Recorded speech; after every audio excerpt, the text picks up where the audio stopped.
Hello, my name is Dr. Richard Harris, and welcome to Supplement Saturday. And this is our last actual Supplement Saturday. I know, sadness, tears, horrible, but it's actually not. Happiness, elation, joy. So, what we're doing is condensing all of the content I used to release on the YouTube channel into another podcast. So, I will record the audio and put that on my podcast platform so you can download that wherever you get your podcast from. But then the video will still be here on YouTube as well. So we're going to condense Wellness Journey Monday, Research Tuesday and Thursday, and Supplement Saturday into a new podcast segment called Wellness Weekly. And for now, those are going to air on Saturdays. I think in the new year, I'm going to switch it up and start releasing podcasts on Monday and either Thursday or Friday. I haven't decided yet, but that's not the point. We're here to talk about supplements, and we're still in our routine series, and we're going to be talking today about folate. Folate is also known as vitamin B9. What is it used for? What does it do? Folate is essential for enzymes involved in making our DNA. Also for something called SAMe. SAMe is involved in one carbon transfers like methylation, but that's also used for a whole bunch of other things in our body as well. It's involved for methylation, making our nucleic acids, which are the components of DNA, and amino acid metabolism. It's also involved for the production of our red blood cells. So as you can see, folate has a lot of different effects in the body. It's stored mainly in the liver. We're going to talk about that more in a minute because it's important. So folate is the natural form. It's the form that we find in the foods we eat. I often get asked, what's the difference between folate and folic acid? And folic acid is a synthetic form. It's more bioavailable, but that can lead to some issues. We'll talk about that in a minute. Now, what causes folate deficiencies? Alcoholism, because it decreases the absorption. High dose of non-steroidal anti-inflammatories like ibuprofen, diabetes drugs, antacids, diuretics, anticonvulsants, SSRIs. It's a lot of drugs. Birth control. It can also be malabsorption syndromes, meaning if you've had gut surgery or Crohn's disease, ulcerative colitis, those types of things. And if you have bacterial overgrowth, you can also get decreased folate absorption in the gut. Now, what are the symptoms? Now, it can be fatigue, recurrent infections. It can be neuropathy, neurological issues, and it can lead to anemia. That's most often how people find out they have a folate deficiency, is they're anemic, and we run tests. It can also cause birth defects, and that's why folate is present in prenatal vitamins. Now, the food sources of folate, it's typically green leafy vegetables. The number one thing Americans hate to eat is green leafy vegetables. Broccoli and spinach are very high in it. So Brussels sprouts, beans, and legumes, asparagus as well. And then you can find lower amounts in eggs, poultry, pork, and shellfish. But it's mainly those green leafy vegetables. The plants are the ones who synthesize the folate. So we get it from the plants. Now, there are some genes associated with this, and this is probably one of the most popular gene abnormalities is the MTHFR gene. You'll hear this a lot in the holistic circles and even in mainstream medicine. There are tons of different people and ways that you can do this testing. Even in conventional medicine, you can do this testing now. So MTHFR is an enzyme that helps convert folate into its active version, which is methylfolate. And there's two types of these mutations that we typically look at, and that's the A1298C and the C677T.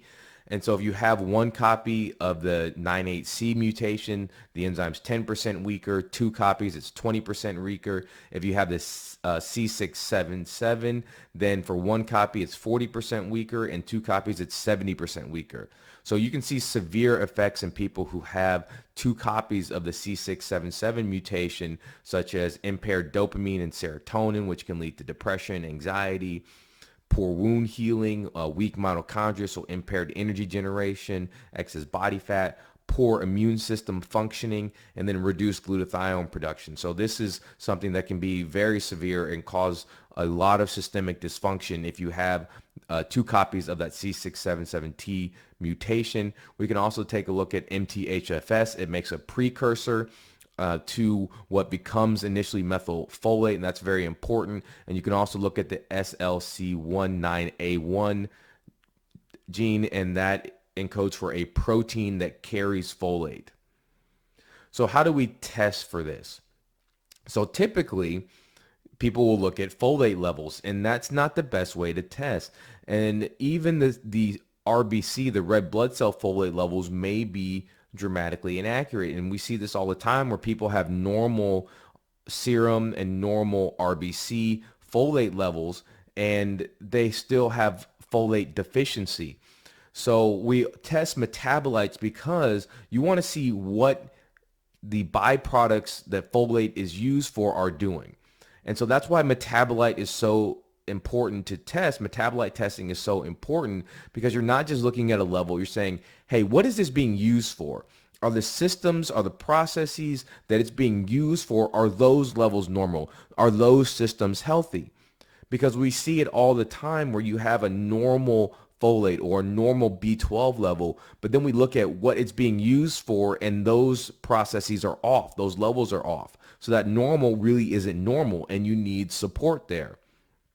So we can look at things like MMA, formoaminoglutamic acid is another thing that we'll look at, and homocysteine levels. These are all things that involve folate to have normal levels. So if the levels are off there, then we can see that there is a folate deficiency even if the folate levels are normal.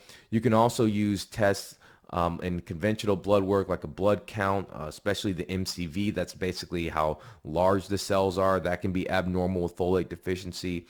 You can look at a blood smear, so look at the cells under the microscope, and there are some signs that you can see in the cells that can point to a folate deficiency, and then the blood counts themselves looking for anemia. Now the dose, what is the dose of folate? The RDA is about 400 micrograms per day, 500 for lactating women, 600 if you're pregnant. Unfortunately, most Americans only ingest 200 to 300 micrograms a day. And you store about 5 to 10 milligrams per day in your liver. So you can quickly see that you can run out of folate pretty quickly and deficiencies can happen. And also, if you have one of these MTHFR genes and you're taking the folic acid, those levels will build up because you're not making the active version, and that can lead to some issues. So some studies have shown in mice that excess folic intake can cause some neurological issues similar to deficiencies. So this is one of those situations where more is not better, and especially if you have one of those MTHFR gene mutations, you need to take the activated, the methylfolate version of folate, and that's typically what I recommend anyway, is because it's already activated, and so you run into less issues with some of these gene mutations that are actually pretty common. We see these all the time. So what is the dose? Typically, you'll see 400 to 800 micrograms. We typically don't want you to go higher than 800 on your own. Now, there are some instances where much higher doses are used for very short periods of time, but for daily use, 400 to 800 micrograms a day is where you want to be. Now, side effects, it's extremely well tolerated, up to about 5 milligrams, which again can be used for short bursts in certain situations. And then up to that, those people would have abdominal issues and abdominal issues and rashes. And then if there's a B12 deficiency along with a folate deficiency, if you just supplement the folate, it can actually worsen the symptoms of the B12 deficiency. So that's why a lot of the times in well thought out products, in these B complex products, you get activated B12, the methylcobalamin, with activated folate, methylfolate. So this has been the last standalone supplement Saturday. I hope you enjoyed it. Next week, we're going to package it all together, the wellness journeys, the research, and the supplement Saturday, and release it as a podcast as well. So thank you for listening. Thank you for watching. I really appreciate it. Thank you for investing in your health. And let's spread this message. Let's spread what you're hearing on this channel, because really, I just want to touch 1 million lives and have everyone live a life full of joy and purpose, and have their health be able to respond how they want it to respond. Thank you, and God bless.